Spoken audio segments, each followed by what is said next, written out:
Hi everyone, my name's Helene, and myself and Jade from Westwick PHN will be running the webinar from our homes. I'd like to begin by acknowledging the traditional owners of the land in which we meet today. I'd also like to pay my respects to elders past and present.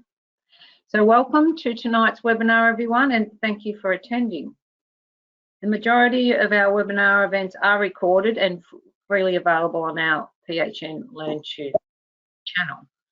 We have a practice communique that we send out to practices fortnightly, where you can find all our latest education, external and internal calendars. There's some 40 Category 1 activities on there at the moment, and some good mental health black dog events if you'd like to go in and have a look at those. Also, could you please pay particular attention to our upcoming Primary Care Refresher Conference. This is a 2-day virtual event with concurrent GP and primary care streams, and this year's theme is Partners in Prevention. You will also hear from the Department of Health, Professor Michael Kidd and Alison McMillan, along with a long list of renowned health professionals. I will put a link on the event program, conference booklet and registrations in the chat box.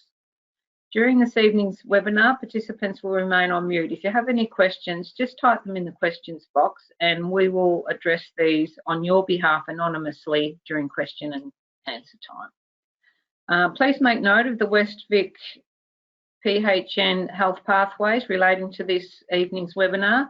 That's on the screen at the moment. There is a flyer in the handout section for you to download, and this contains information and the login details. Our topic for this evening is postmenopausal. It was going to be postmenopausal issues, but this will be in one of our future events. We have changed it, expanded on last week's menopause webinar, so it'll be menopause management, non-hormonal options, and testosterone in women. And our presenter is Dr. Sonia Davison, an endocrinologist. Could I take the opportunity to thank Jean Hales for their input and partnership of this event. Thanks, Sonia. I'll now hand over to you. Thank you so much, and thanks again for asking me to speak. It's always a pleasure and a delight. And I thought this would be a good follow-up if you attended last week's webinar, because there's much more to menopause management than hormone therapy, and I think you'll be getting those tough questions, and I thought it was well worth going through those tough questions and trying to get a management plan together. So I'll just update you if you weren't attending the last webinar. The symptoms around menopause affect those at menopause, which is the last period, average age 51 to 52, but normal from 45 to 55, although some do sneak in there up to 57 when they stop having periods, and some have premature or early menopause before the age of 40 years or 45 years, and they're a real priority because we don't want them to not have the estrogen that they're designed to have until age 50. So on the left side of this column, you can see vasomotor symptoms. So flushes, sweats, generally feeling hot. Some people call that like being a Mount Vesuvius, so extremely hot. Some will drench a beach towel overnight or several, and that's a very vigorous process, and I call that severe. The next column from the left is genitourinary symptoms. So vaginal dryness is a key symptom, painful intercourse as well. Urinary frequency, urgency or leakage. They're very easy to ask about. Some women will be very embarrassed about them, but when you as their trusted doctor or nurse health practitioner ask them, they'll open up and tell you all, and there are good strategies to manage those symptoms.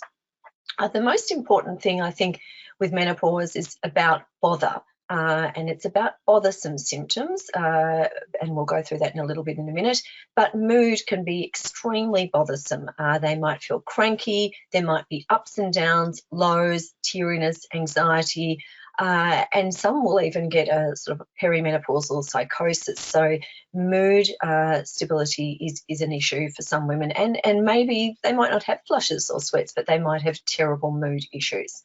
The next column to the right is somatic symptoms. So some will get terrible joint and muscle aches and pains. Some will get formication, which is a sensation of ants crawling under the skin. It can be very bothersome and can be associated with restless legs, especially at night. It can be very debilitating for some. Some will have weight gain around the tummy region. Headaches and migraine can get worse around perimenopause, and sometimes with menopause are actually relieved, and it depends on their pattern throughout life with migraine. Bloating can be an issue as well. And right to the right side of this slide, sleep disturbance. So women can't initiate sleep sometimes. Sometimes they will wake up at 3 a.m. and can't go back to sleep, which can, of course, be debilitating. Sometimes they'll awaken many times and feel hot. That can lead to lowered concentration, fatigue, lowered energy, and some will have word-finding difficulties, especially in perimenopause, where hormones fluctuate as they're leading up to that last period, which is menopause. 20% of women will have few or no symptoms, and they might not come to you for advice, and they might not have their screening bloods, their blood pressure checked, and so it's a little bit of a loss sometimes, those women, because women will often come to the doctor for their screening, but also because they have bothersome problems that they want you to solve. 20% have severe symptoms, terrible mood disturbance, they might be suicidal, they might not sleep at all, and they can say it's just like a light. Menopause, could not sleep anymore. And they're the ones that really need to be managed well. But everyone else is in the middle and will have 4 to 8 years of symptoms which can decrease quality of life and be bothersome and need some attention. And some of these women will be caring for their older parents who might be dependent youngsters in their home. They might be working. There's a lot going on. As we all know, there's a lot going on. And some women have symptoms that persist. Those women do turn up. The women in their 60s and 70s who say, well, I've done menopause and I've had hormone therapy, try to go off it, but I've got ongoing symptoms. So a certain amount, probably 20%, have symptoms that go on for more than 5 years, which is about the standard amount of symptoms, 5 to 7 years. I'll just take you through a case study, and if you were at the last webinar, you'll see it's very similar, but we've got a different focus this week. Eva is 52 years of age and single. She's a social worker and works full-time. She presents to you with low mood, anxiety. She's tired, she can't sleep well, and she feels generally hot, worse at night. She has drenching night sweats and frequent flushes. Her periods stopped a year ago and were quite erratic for 12 months before that. She is worried about mum because mum had a fracture and osteoporosis, and there's a strong family history of breast cancer. Her mother, sister, and maternal grandmother all had hormone receptor positive breast cancer. So it's a little bit of a different focus for this Eva, who's a slightly different Eva from last week's Eva. So let's talk about management in general terms, and then we'll go back to Eva. So non-hormonal options are very important. Again, we're treating symptoms when they are bothersome. Lifestyle measures, so dressing in layers, avoiding hot and spicy foods, avoiding alcohol, avoiding caffeine or hot drinks, carrying a fan, dressing in breathable layers, not being too hot overnight. It's very difficult in the work situation if there's a controlled temperature and if it sort of runs hot. For the women to manage in those environments is very difficult, and they might turn to you for help. Hormone therapy we went through in detail last time, so I'm trying not to focus on that. But there are non-hormonal options as well, which will be non-medical and medical. And there's no one right option. The right option is to discuss it with the woman, see what she wants to do, see where her symptoms lie, try something, and if that's not effective, then to go in a different direction. So when to use non-hormonal options? Peri or postmenopausal women who are symptomatic of menopausal type symptoms. So when estrogen is running low or is fluctuating, those symptoms start to occur, and we've gone through that in a previous slide. Where there is a reason that we can't use hormone therapy, so MHT there is menopausal hormone therapy, it's a similar term to HRT. If they have hereditary thrombophilia, if they've had a clot in the leg or lung, if they've got cardiovascular disease, or any hormonally sensitive cancer, such as breast cancer, and some ovarian tumours are hormonally sensitive as well. Women who want to avoid hormone therapy, so some just don't want to take it, they might be very afraid of breast cancer, it might not be a good option for them, and that you've got to go with that. If you educate them well and tell them about the pros and cons of options, that's their decision. And some women, just whatever type of hormone therapy you try, will not tolerate it. I've had very few of them that I can't find something that suits them, but some will try various options. And the main thing at the moment too is that a lot of hormone therapy products have not been available. Things have been waxing and waning in terms of supply, and some products are very difficult to get altogether. So that's another issue there. So we've talked about this a little bit, but lifestyle measures are very important, and they seem easy and basic, and many of the ladies will be doing them when they come. Smokers have an earlier menopause, a higher risk of premature menopause, and more menopausal symptoms, more severe symptoms. Hence, that's one thing to talk about if they're smokers. A healthy diet, regular exercise, and weight excess. If there is an increased fat mass, there is an increase in insulation, and they will feel hotter just because it's like wearing a coat. So those women, it'd be good to lose some weight. Exercise will help increase natural endorphins. It will make them feel fitter and stronger, make them sleep better. And stress management, it's always two very easy words to write down, very hard to get us all to manage our stress, which has been extreme for some over the last year or so. When we're looking at vasomotor symptoms, firstly, these are the non-medical options. And some studies have shown that cognitive behavioural therapy doesn't reduce flushes, but improves the tolerance and the management. And you can see there improvement of about 80% in terms of bothersome symptoms, which is pretty good, really, when you're just training the brain to recognise that this is a symptom, I'm going to deal with it, and this is the pathway. And there are some lovely online programs that women can do, and a very good self-help book on cognitive behavioural therapy for menopause by Myra Hunter. It also leads to reduced anxiety and improved mood in studies, so that's definitely an option. Hypnotherapy, if you have someone locally who can do that and do it effectively, reduce number and severity of flushes, and again, reduce anxiety, depression, and sleep disturbance. But it will really depend on the practitioner who's delivering that. And there's also been some studies on mindfulness, particularly focusing on stress reduction, and you'll see there's a 40% reduction over 11 weeks with hot flush severity. So that's a pretty good reduction. When you're looking at studies, even placebo is usually associated with a 30% reduction in flushes or other menopausal symptoms.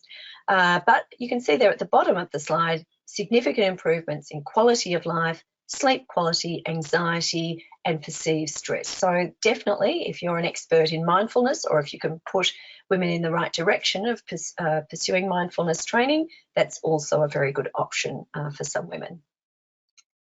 So this is a serendipitous finding that some medications were found to be very effective for controlling flushes and sweats. And I don't think they went out trying to find this. I think they just sort of found it by accident, but it was a happy accident, because sometimes we really need these medications, and they're pretty easy. They're mostly a once daily dose, which is very easy as well, and that's the SSRI group and the SNRI group. So you'll see there at the top, venlafaxine is associated with about a 60% reduction in flushes.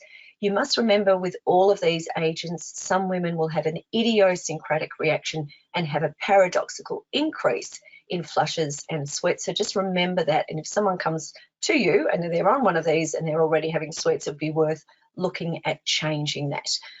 But you'll see there it ranges from 50% to 60% reduction in flushes, whereas remember with placebo there's a 30% reduction.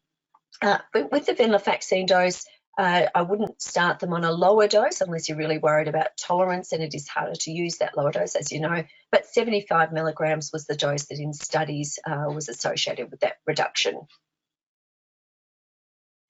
So this is a difficult slide to look at, but if you look at this, this is looking at vasomotor symptoms and antidepressants versus other strategies. So the ones that are most effective, if you can see my mouse, oh, I shouldn't have touched the mouse because now we're going backwards. I'm not going to touch the mouse. So at the bottom of the slide, the red bar is escitalopram, the purple bar is venlafaxine, and the blue bar is estradiol. So you can see as time went on for vasomotor symptoms, they were the most effective treatments for vasomotor symptom control. And this is from a pooled analysis, a meta-analysis of different options. When you look at exercise and yoga and omega-3 fatty acids at the top, exercise and yoga weren't doing too badly, although you could debate that they're not doing much, but omega-3 fatty acids weren't doing anything. So definitely these strategies can be useful in some women. Clonidine is a very old, tried and true agent. It's an alpha adrenergic agonist. As you're probably aware, it's good for migraine prevention in some women and good for treating blood pressure. So if a woman comes along with flushes and sweats and can't take hormone therapy or is not allowed to, if they have hypertension or migraine, then this would be a really good option. So it's crafting that option for the woman who's in front of you. Starting with 25 micrograms twice daily is usual, and then you can increase it to 75 micrograms twice daily. You could probably push it to 100 depending on blood pressure. It is a little bit drying. Some have a bit of visual disturbance, insomnia as well. So not many ladies tolerate this, but it is certainly an option that I do use. And it will depend on maybe their reaction to other agents and how they present. Gabapentin is a really interesting agent, isn't it? It's primarily an epilepsy agent, but it's very good for neuropathic pain, as you know. The difficulty with gabapentin is it needs to be given usually 2 to 3 times a day, so that decreases compliance. But it's really good for sleep, and it's good for flushes, and it's good for pain. So if you've got someone with neuropathic pain, they're flushing and they're not sleeping, this would be a good option to try. I usually start with 100 milligrams at bedtime, and I gradually increase that every 3 to 4 days. I write out a schedule for them. There's no correct way to do this, but I increase it to 100 milligrams TDS, but I often actually miss the lunchtime dose and just focus on morning and evening. You can go up to 300 milligrams TDS. You could split that into 2 doses throughout the day. It can be a really good option, but it is a bit messy starting it. But I had one lady today, past breast cancer. She's on 600 milligrams BD, and she was doing really well. Some will feel groggy, some will feel drowsy, some will feel dizzy, and some will just feel spaced out on gabapentin. It's very individual dependent, and again, worth a go. And again, if you get to 200 milligrams twice daily, and their symptoms are well controlled and they can manage, then they don't need a dose increase. You can just stay at that dose. There's lots of natural treatments out there, and if you go into a chemist, well, the big Melbourne ones possibly, you'll see a whole shelf full of all sorts of stuff, and no wonder people get overwhelmed. Even buying vitamin D, it's very difficult to, find one that's just pure vitamin D and doesn't have all the other stuff in it. When they look at placebo-controlled studies and meta-analyses, etc., these products have no benefit for vasomotor symptoms in general, but I'm not saying that they can't be useful for some women. They may have a placebo effect. They're certainly not a bad option. We think phytoestrogens and soy within the diet is usually a better option for control of vasomotor symptoms. Japanese women, for example, don't typically have flushes and sweats. They have a lot of soy in their diet, and they tend to get sort of shoulder girdle aches and pains, and that's their experience of menopause. So we think that they're protected by their phytoestrogen-rich diet and their soy-rich diet. But the supplements don't show any real benefit apart from black cohosh. So black cohosh can be quite useful for some women. They use it a lot in Europe and particular Germany, where they use it longer term than we're sort of happy with using it. The safety studies go to 6 months. There's potential liver toxicity with this agent. It's very hotly debated. Some people think it's rubbish. Some people think, oh yes, this is an issue, and women have required transplantation. It seems to be very idiosyncratic. If it does happen, I've never seen it, touch wood, but it could be an option, and it will just take the edge off symptoms. So if they are drenching beach towels overnight, I don't think that this is going to do a lot for them, but if they've got less severe symptoms, definitely worth a try if that's what they want to do. And acupuncture. Acupuncture has been studied on and off in the menopausal world. I think if you're a good acupuncture practitioner who knows what to do in this area, it can be very effective. But studies compared to sham acupuncture and compared to no treatment have failed to really deliver a positive finding that acupuncture works. Paced respiration and relaxation training in some studies have been very useful, and I think that relaxation is the part of it. If a woman's more relaxed, can deal with things, knows what to do when a flush is coming on, that will be very useful. A stellate ganglion block is another option, but you need to have a practitioner who can do that. It's interrupting the sympathetic nervous system chain, usually by a cervical approach with anaesthetic and performed by an anaesthetist, maybe a surgeon. It's a way to block the pathway of flushes and sweats via the sympathetic nervous system, and it can be quite effective, but whether it's long active and whether you've got someone who can actually do that with expertise is questionable. There are a few in Melbourne that I can find to refer to for that.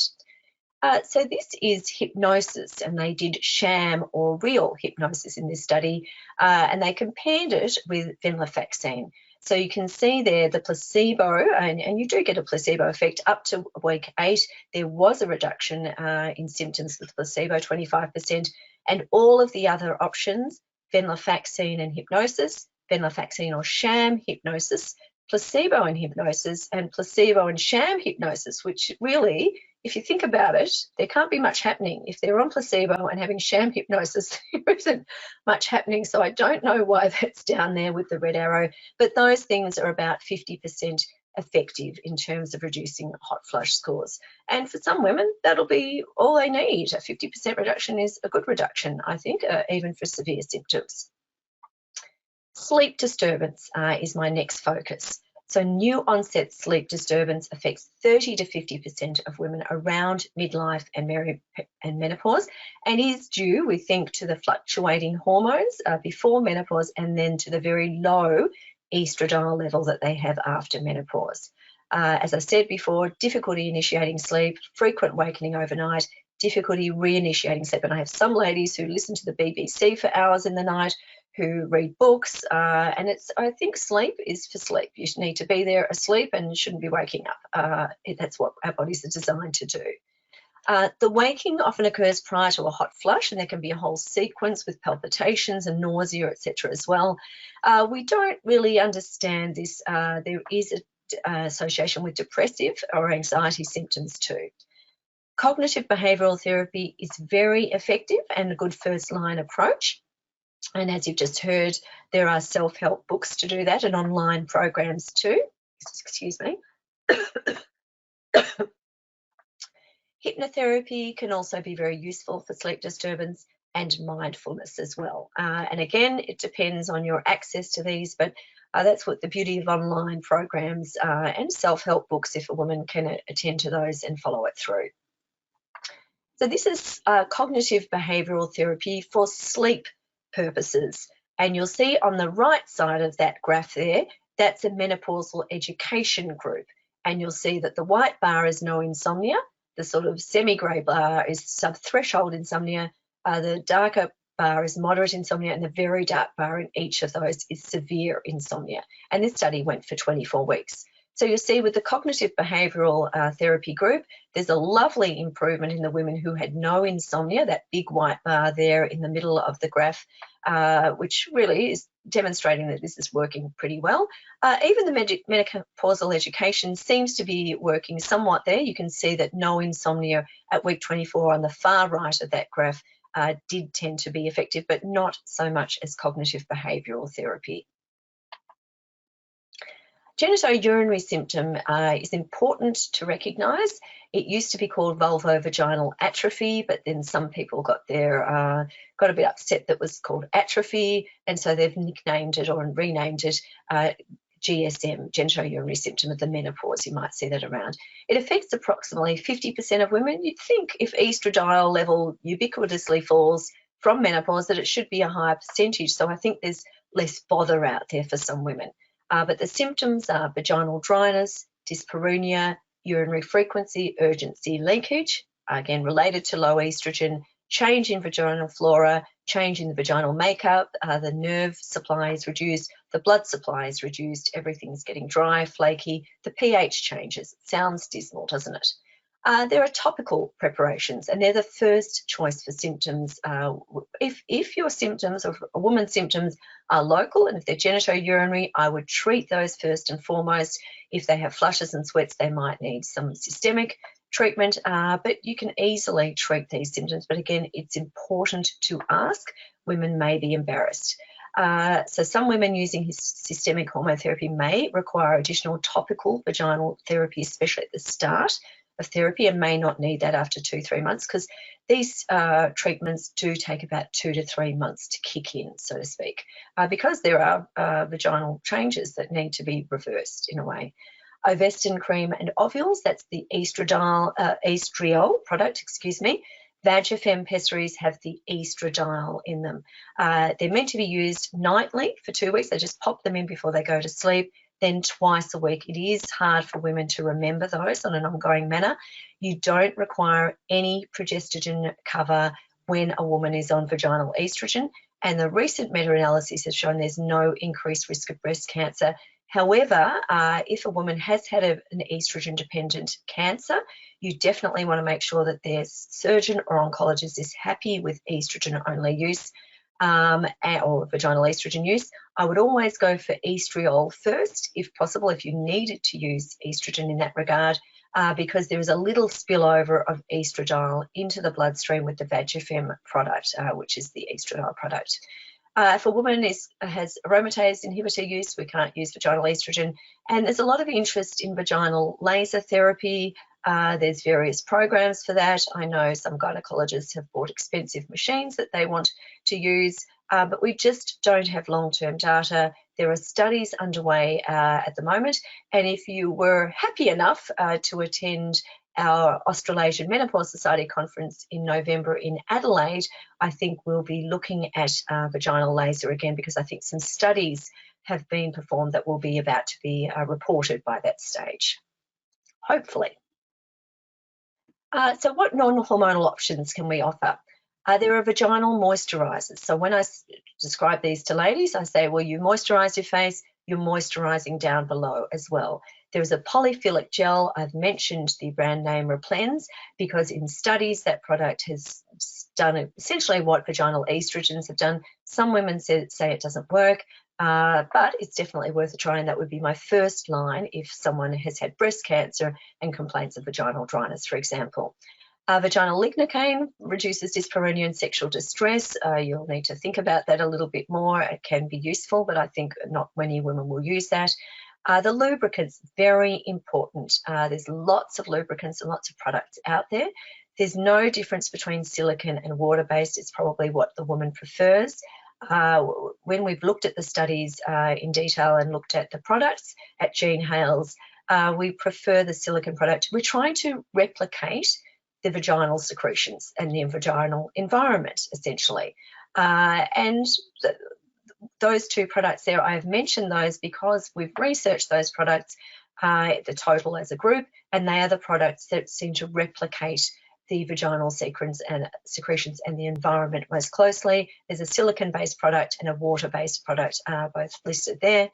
Vaginal DHEA is used overseas. There is some interest in that and other androgens. We don't have those products here, and this would be off-label use here. I have never used those products here, and I have some expertise with androgens, so you've just got to say wait for those that might become available here. And as I said, vaginal laser, we're awaiting some good study data. It might be quite effective, but we just don't have those studies to talk about. So I thought it was worth talking about testosterone for women. It's a very controversial area, and it is a hormonal treatment for women. And of course, if they've got a hormonal dependent cancer, you won't be using testosterone if you're not using estrogen. But some women will want to ask you about androgen use and want to ask you about DHEA or testosterone use. The studies, placebo-controlled studies, show that there is no benefit for DHEA over placebo in any measure. But I'm not saying that a woman might get a placebo effect, and they use this a lot overseas, and it is sort of marketed as a memory agent, good for youth, vitality, etc. But we do know a lot more about testosterone. This is a meta-analysis and a systematic review that studied over 8,000 women from 20 to 77 years who'd been in a study of testosterone versus placebo versus hormone therapy with estrogen and progestogen.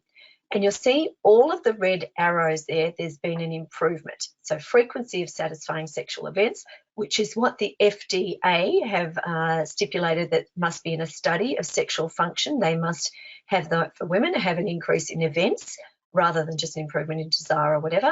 But you'll also see desire, pleasure, arousal, orgasm, responsiveness, and sexual self-image all improve compared to the other options, placebo or hormone therapy alone, and sexual distress also reduces. And that's a pooled analysis of all of those studies. And in terms of adverse events, when we're using testosterone effectively and returning that to a peak adult female reproductive level, not putting it up to a male level, that's very important to know that. And it's also important that you don't do this if you're not happy with doing this and you're not confident that you're doing this safely. You always should refer off.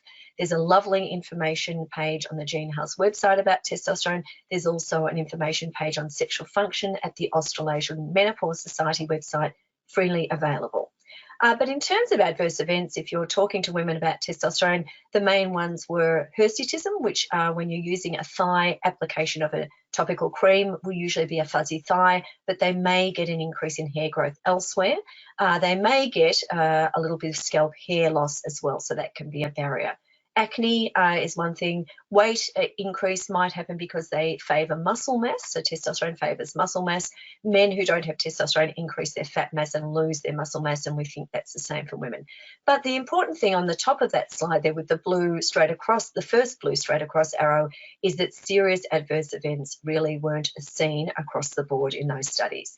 And at the bottom there was no increase in virilization, cardiovascular or VTE events, mammographic density, breast cancer, cognitive function, well-being, bone mineral density and body composition didn't also change, which I thought was a bit surprising because I know my ladies who are on testosterone do have an improvement in cognitive function and well-being, and for some women that's primarily why they're on it, not for sexual function. So it's very interesting, but we've now got a nice meta-analysis to discuss with our ladies that was done in a lot of women, 8,000 plus. And following up on that, there's a lovely global consensus position statement, which was published in a number of journals last year by Professor Susan Davis, who's one of the world's testosterone sort of doyens and is well regarded internationally and nationally for her work on sex steroid hormones, including testosterone. But interestingly, the position statement states that the only evidence-based indication for testosterone use in women is hypoactive sexual desire disorder, so that's low libido that's causing a woman distress. There's a moderate therapeutic effect of testosterone. We've talked about the meta-analyses. We don't know the safety of long-term use, and you must have a really good assessment of these ladies, make sure they don't hate their partner, make sure they're not on other medications that might impact on their libido, and make sure that there's nothing else going on that might prove a barrier. We're meant to only use formulations that achieve blood levels that approximate premenopausal physiological levels, not higher than that. We do now have a product for women, but overseas they don't, and hence they've said that male formulations could be used, but there is a product for female use in Australia, and I would recommend using that 1% cream, and I will mention the brand name because the studies have been done on that. That's called Androfem, which is available nationally now. Compounded testosterone is not recommended. We don't know what's in that product usually. So Eva, back to Eva again. She wished to pursue natural treatment. We talked about everything, and of course she went for black cohosh because that's where the study data suggests that there's a benefit, and she had a good 3-month trial. So I would always do something for a good 3 months, and especially if you're increasing the dose, etc. She still had bothersome symptoms at the 3-month review, and hence we opted for escitalopram at a dose of 10 milligrams daily. I told her that the first 2 weeks can be rough. She might have a funny taste in the mouth. She might yawn, have reflux. She might not sleep. She might sleep too much. Once they've heard that, they will, because the first 2 weeks can be rough on those agents. You just don't want them to abandon those agents within the first 3 to 5 days, because that can happen. I've seen it before in some of my ladies. And at 3-month review, her mood was better, funnily enough, because she's on the escitalopram, and her vasomotor symptoms were reduced, present, but manageable. So I thought that was a good win for Eva, and she was quite happy for that. And of course, we need to be mindful of Eva's bone, mineral density and bone health, but because she's got a strong family history of breast cancer, we wanted to avoid hormone therapy. I didn't quite get to resources in my last presentation, and if this is your first presentation, you can be happy that you've now looked at the resources. So there's a lovely information sheet on the Australasian Menopause Society website on non-hormonal treatments for menopausal symptoms. There's also a consumer-based one, which is a little bit less wordy. This is the one that's designed for your use and is quite comprehensive and is a nice, it's 3 or 4 pages, but it's a very good summary of the options available. There's also, and we're going back to hormone therapy now, but there's a lovely, especially with all the patch shortages at the moment and different product shortages, there's a lovely designed for your use. It's online. You can print it out and put it in the drawer as well. It's an equivalent guide to hormone therapy doses. It lists what's on the PBS.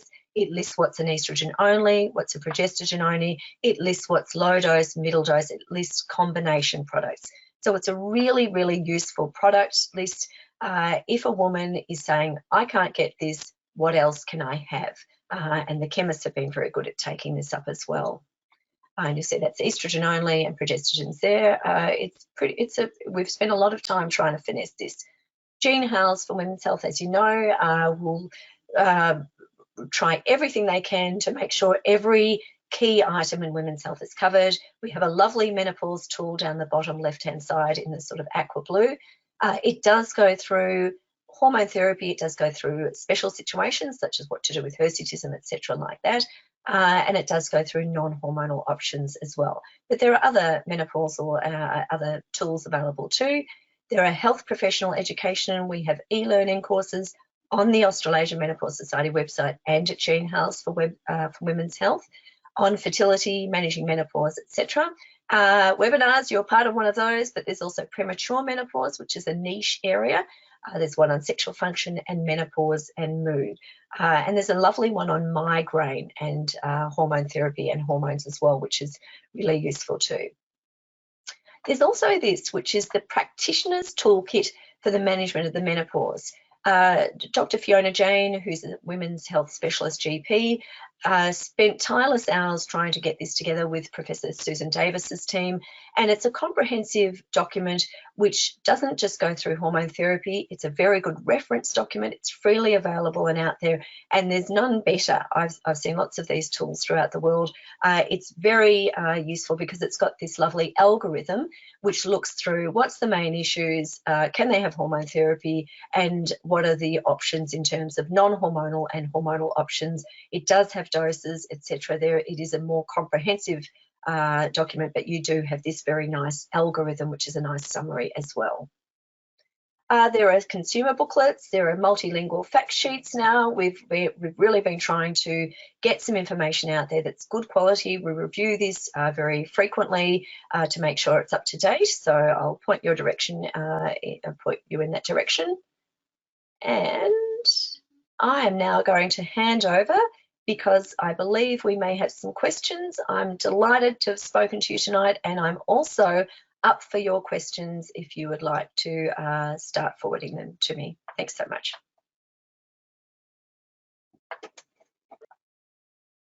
I don't have any questions at the moment, so if anyone's got any questions, could they type them in the questions box, please, and I can answer them, ask them for you.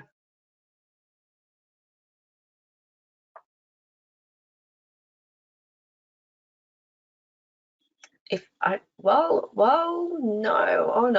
was going to share something with you there.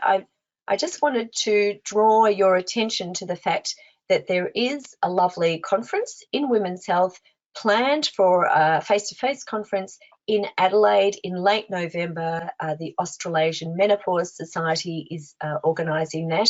If it's not face-to-face because of COVID or whatever, we will go to online, but it's an excellent women's health conference. It's not just about menopause, it's about women's health around the time of perimenopause and beyond. We generally have some wonderful speakers. I think you'd really benefit from that. I'm really looking forward to going because it'd be nice to go somewhere and to go to a face-to-face meeting. It's a real collegiate feel. You will meet your peers. I've rarely seen someone not enjoy our congresses. So please, if you're interested, have a look online. It's the Australasian Menopause Society Congress in Adelaide in late November. And if you have questions about that, forward them to me after the fact, and I will forward you my Congress slide, which I thought I had on the end of this presentation. Some questions have come in now. I have the first one. What is the best treatment for severe joint aches? So, yes, it's a real tricky one. So some women will look at things like glucosamine and coenzyme Q10 and turmeric, etc., as natural anti-inflammatories. They might have a placebo effect for some women. It's important to regularly exercise and do all the general things. Those non-hormonal medication options aren't very good for those symptoms. But if there's a mood component, an SSRI will help the mood, and that might help their perception of those symptoms. The best treatment for muscle and joint aches and pains around the time of perimenopause and menopause is hormone therapy. And if they can't have hormone therapy, you've just got to look at other symptomatic measures. Next question. How do you prescribe blush cohosh? So it's just a matter of going with what is recommended on the bottle. There will be different preparations with different strengths, etc. You may find some more information about that on the Gene House website. It really depends on what the preparation is, what the strength is, and how they've formulated it. And I just go, say, talk to your chemist, have a look at the bottle, and just go with what the bottle says.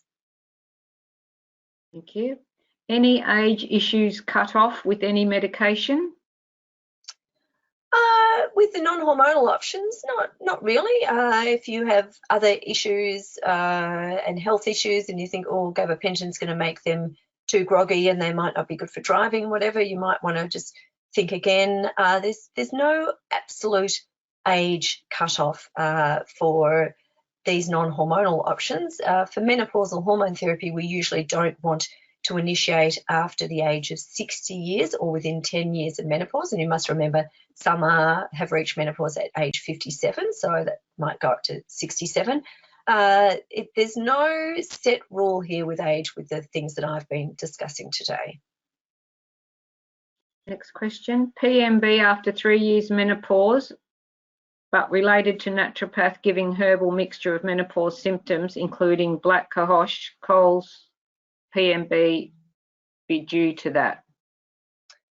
Yeah, but I wouldn't want to put my money on it. I'd really want to investigate. So if there's any postmenopausal bleeding that can't be explained by, for example, they're on hormone therapy, misses their patch and they have a bleed, then if they're many years after menopause and are not on hormone therapy and have bleeding, or if they're on hormone therapy and have bleeding out of the blue after a long time, yes, you want to investigate it. You want to get a good quality gynecological ultrasound. You probably want to refer them to a gynecologist for maybe hysteroscopy and biopsy. I suspect that, yes, the naturopathic treatment has stirred things up, but you just wouldn't want to say, oh, yes, that's happened, and not investigate. It's very important to make sure there's no endometrial hyperplasia, or there's no abnormal cells present, or there's no polyp, etc., that might need attention. So that definitely needs investigation and attention in a proper way. Thank you. Next one, great talk. Can I check the online CBT courses? Was there a specific course you would recommend for menopause? There are various courses. There's not a specific one. I can definitely look at that after the fact and try and point you in the right direction if you wish to. The Myra Hunter Cognitive Behavioural Therapy book is freely available. Well, not free, but you have to pay for it, but it's available online via Amazon and those sort of websites. It's pretty easy to get. I was not really believing of cognitive behavioural therapy, but I read Myra Hunter's book thinking I need to know about this, and in the end, I thought it was very doable. I thought it was very worth a try, and I was convinced that even though it might not decrease flushes, etc., it certainly improved how women can cope with them and manage them. But there's no one right answer there. There's a broad variety of programs out there. If there is an online program still for Myra Hunter's work, that would be certainly something that I would recommend. She's based in the UK. Thank you. Any cultural issues and symptoms or no expressed by cultures? Yeah, good question.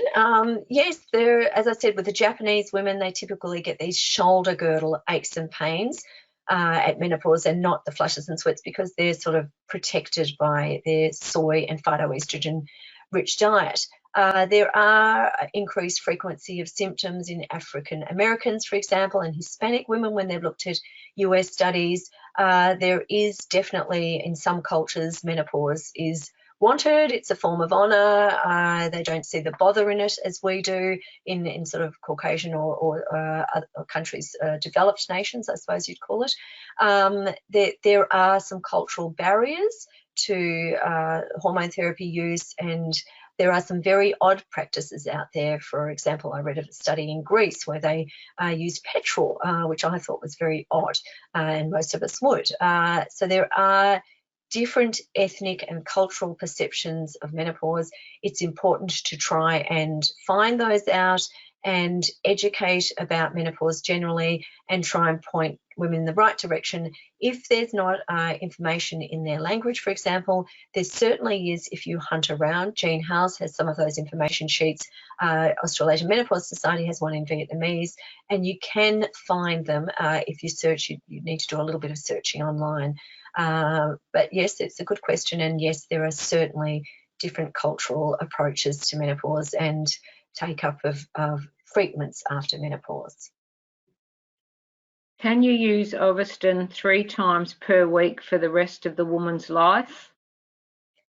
If some women, for example, the Vagifem product, which is the estradiol pessary, that used to be 25 micrograms. It's now 10 micrograms, and it's still used twice a week. So their overall dose is now 20, whereas it used to be 50. You can see there's a considerable reduction in that dose of estradiol. And many women do struggle with that. So I do say to the women, you can use 2 Vagifem pessaries twice a week if you need to use them, or you can use one 3 times a week. It's about remembering it. Ovestin, similar. Some women just will need a higher dose of estrogen. It's more a question of the scripts running out earlier, and they will need to see you earlier for another script. But certainly in the majority of women, there will be no harm in doing that. But for the majority of women, the twice weekly dosing will be adequate. What is the brand name of the 1% testosterone, please? So it's ANDRO hyphen Fem, F for Fred, EME, 1%, Androfem 1%. It comes in a pink box. You can prescribe this now. It's available nationally. It used to be something that we sent away for Perth to a pharmacy there, but now it's available nationally. And I mention that product because if a woman is hell-bent on having a trial of testosterone and you've gone through the pros and cons and she really wants to do it, it's very important that she has a product that's suitable for women, that is a low dose, that we know about study data and we know what's in the product. I would always do a testosterone level 3 weeks after a woman starts on that product. And then I would also do another level at 3 months and see her at 3 months, making sure that those testosterone levels aren't above the peak adult female reproductive age range for your assay, because the assays will all differ a little bit. And then it will take about 3 months for testosterone to be effective in terms of addressing symptoms. So if they abandon it before that, they might just have not really given it enough opportunity to work. So you might have just answered that next question, how to prescribe Androfem, the dose, site, frequency.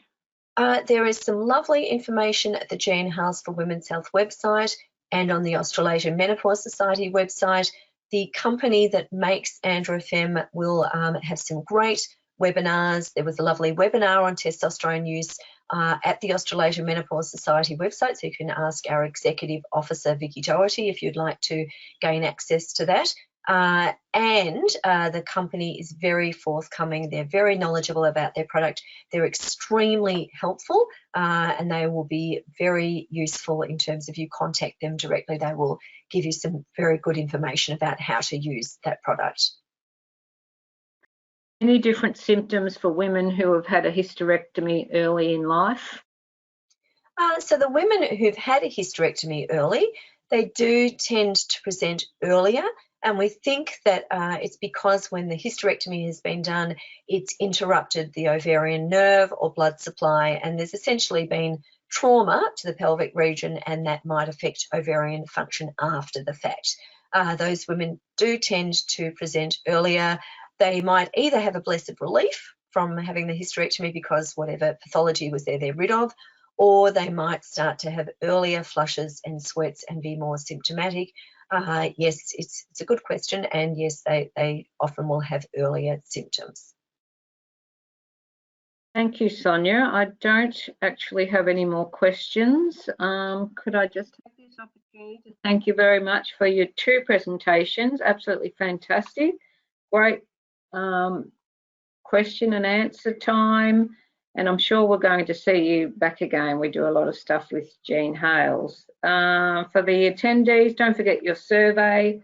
Always like the feedback, and any more topics, women's health or any other topic, please pop them in the survey, and we will try and get those to you for the rest of the year. So, Sonia, if there's nothing else you want to finish off on, I'll close the webinar for this evening. Thanks so much for having me. Nice to see you all. Good luck, everyone. Bye. Thank you. Bye. Bye.